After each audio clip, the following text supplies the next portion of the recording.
Hello పిల్లలు, అందరూ బాగున్నారా? అందరికీ ప్రైజ్ ది లార్డ్. ఈ రోజున మన యొక్క పాఠం ఏంటంటే పరలోక రాజ్యము ఎవరిది?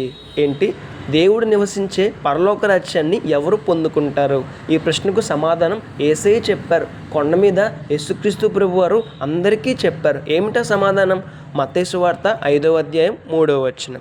ఆత్మ విషయమై దీనులైన వారు ధన్యులు, పరలోక రాజ్యము వారిది. అంతే కదా.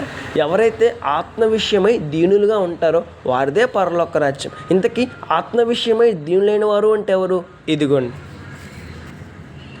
పరిశుద్ధంగా జీవించేవారు, మంచిగా జీవించేవారు, న్యాయంగా జీవించేవారు, నీతిమంతులుగా జీవించేవారు. వీరందరూ ఆత్మ విషయమై దీనులైన వారే. మరి వీరందరూ ఖచ్చితంగా పరలోకం పోతారు. మరి మనం ఎలా జీవిస్తున్నాం? ఒకసారి ఆలోచించుకుందామే.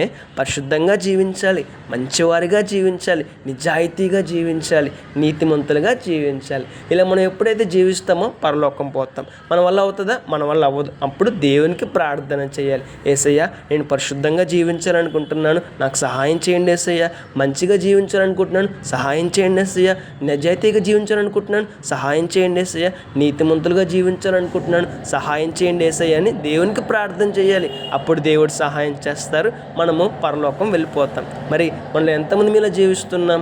ఇప్పుడు ఒక ప్రశ్న. యేసుక్రీస్తు ప్రభువారు కొండ మీదకి ఎక్కారు కదా, ఆ కొండ పేరేమిటి?